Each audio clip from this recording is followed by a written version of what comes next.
I've made a bunch of videos here on the channel that contain iPhone tips, and while I think they're all really good, they're usually just a random collection of things that I've discovered.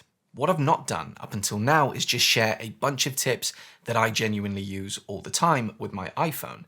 Because that's the whole point, right? Tips need to be genuinely useful, not just random. So here's 8 genuinely useful iPhone tips that I swear by and that I actually use often. Some of them I use every day. Stick with me until the end of the video. I really think there are some gems in here. Okay, let's get into it. I've mentioned in a previous video how you can drag and drop things on the iPhone. So for instance, here in the Photos app, rather than selecting a photo and then sharing it to Messages, for example, what I could do is I could tap and hold for just a second on the photo and then move my thumb or finger a little to kind of lift the photo from the app. Then, while keeping my thumb or finger pressed down, I'll use my other hand to swipe up and select the Messages app and go to my message, and then I'll drop the photo right in. Easy. But what happens if you want to do this with multiple photos? Do this.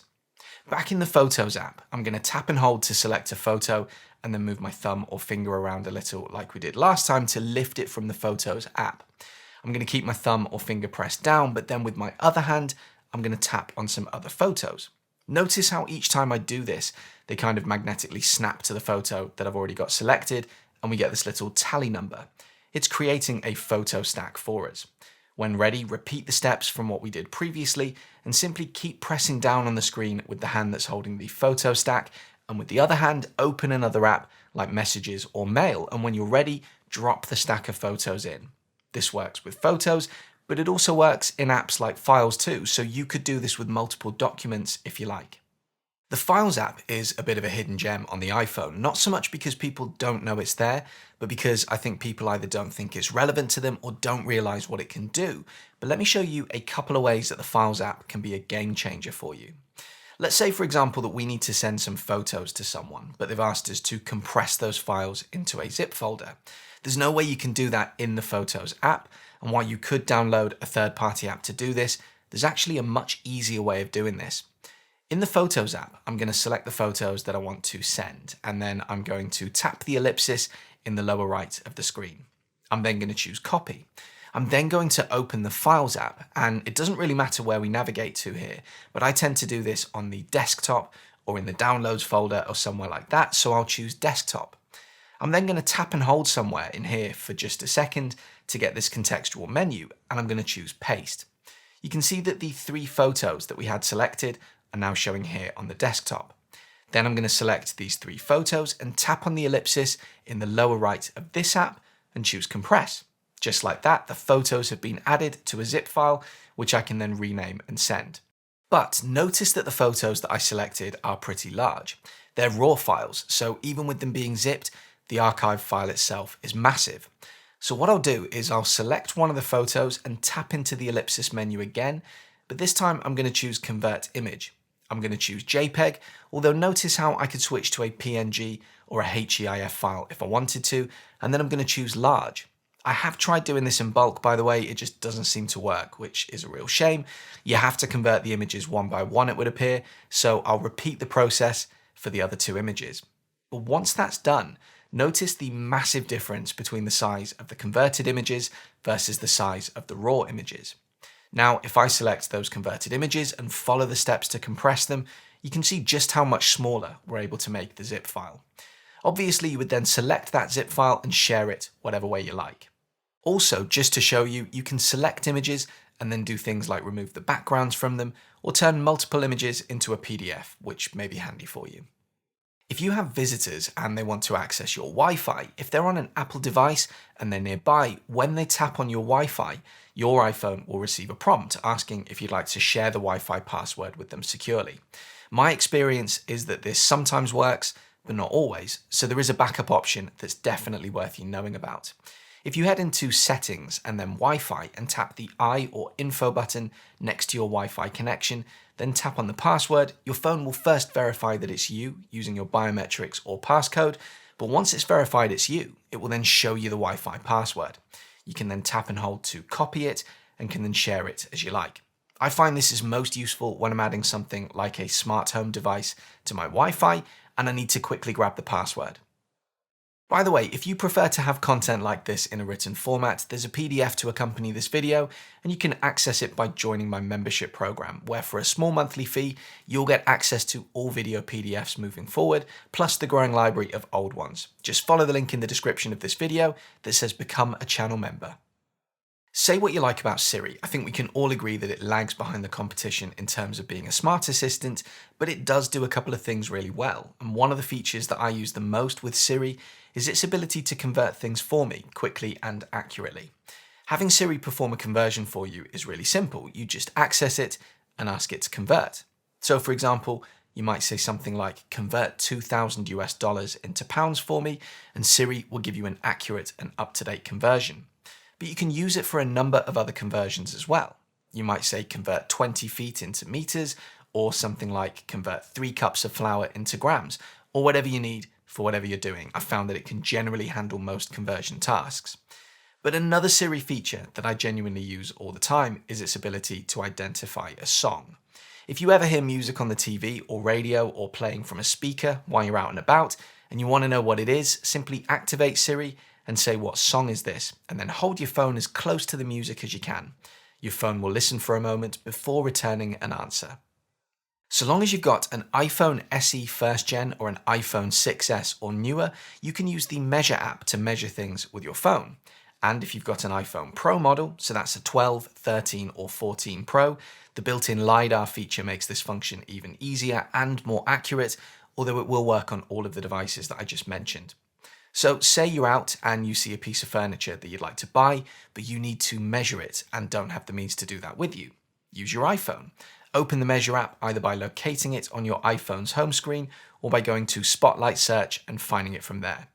The process might look slightly different depending on the iPhone that you're using, so on my 2022 iPhone SE, for example, you don't get the automatic guides or anything like that, whereas on my iPhone 13 Pro, for example, everything kind of locks automatically into place thanks to that LiDAR scanner. But essentially, you're going to tap on the plus button to add a waypoint and then do that again wherever you want to measure to.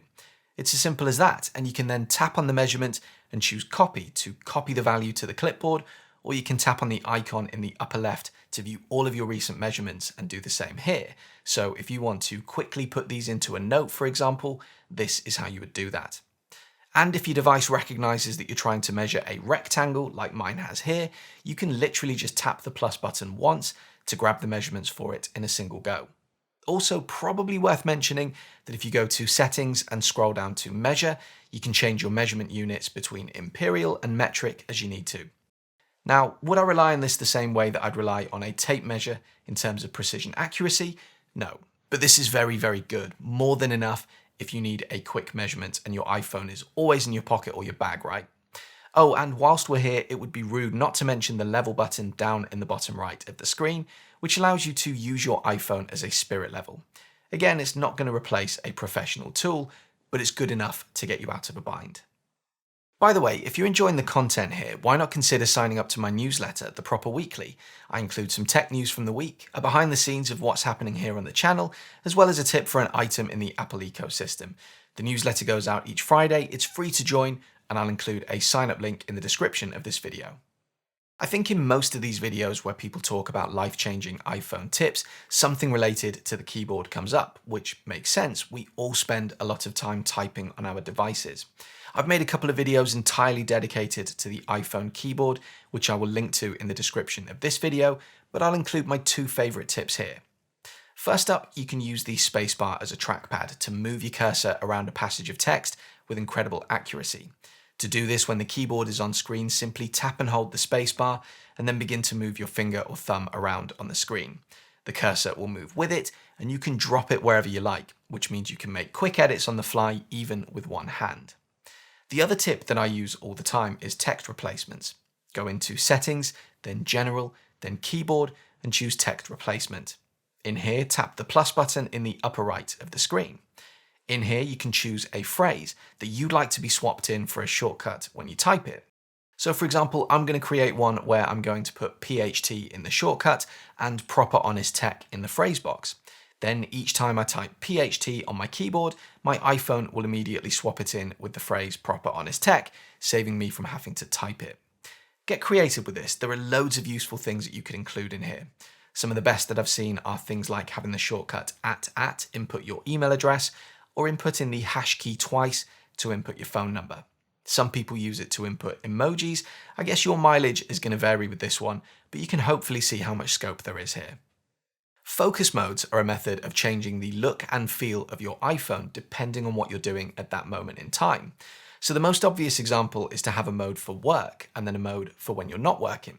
When you're in work mode, your iPhone can automatically switch over to a totally different home screen with a different background image and different apps showing on the home screen. You could have all of your productivity apps showing, for example, but hide things like Instagram or Facebook.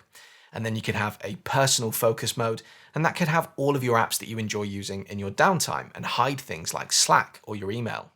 You can even choose to allow notifications from certain apps and people within specific focus modes or disallow them. So if you've got a friend who's forever pestering you while you're at work, this could be a way to handle that. To set up a focus mode, open Settings and choose Focus. Choose the relevant focus mode, or you can use the plus in the upper right to choose from some more presets, or even create a custom focus mode. If I tap on Work, I can configure it. So in People, this would be the people who I either want to allow or specifically not allow to contact me during work mode. You can choose how you want to configure this. Then in Apps, the same principle applies, it's just for app notifications. Further down, under Customize Screens, I can choose how I'd like the home screen to look for this particular focus mode by tapping on Edit. I can either create a new page or choose from an existing one, and when you choose one, you can choose Edit Apps down at the bottom to allow you to choose which apps to show. Your phone will make recommendations, but it is entirely up to you, of course. A bit further down is Smart Activation and a Schedule. Schedule is exactly what it sounds like. You could have work toggle on at 9 AM, off at 5 PM every weekday, for example. Smart Activation is a bit smarter. This can be based on things like if your phone knows that you've arrived at the office, for example, or arrived back at home. The Control Center isn't exactly a sexy, exciting, brand new tip or anything like that, but in a video all about the features of the iPhone that I genuinely use every day, it would be wrong of me not to include it because I use it all the time. On an iPhone with no home button, you're going to swipe down from the top right of the screen. On an iPhone with a home button, you're going to swipe up from the bottom, and then you've got the Control Center. Your Control Center allows you some space for shortcuts down here at the bottom. You can generally have as many as you like. Obviously, on a larger phone, you can fit more on the screen at one time. On a smaller phone, you might have to scroll to view them. To change what you see here, go to Settings, then Control Center, and simply choose from More Controls. Anything that you like the look of, tap the green plus to add it. You can of course choose whatever works for you. I've got the following: access to the torch or flashlight, whatever you call it in your region. Quick access to the calculator. Quick access to the Apple TV remote. This is great if you own an Apple TV box in your home, as this allows you to connect your iPhone via Bluetooth to that Apple TV, and you can control the box using your iPhone instead of the included remote. Quick access to the camera. Quick access to create a quick note.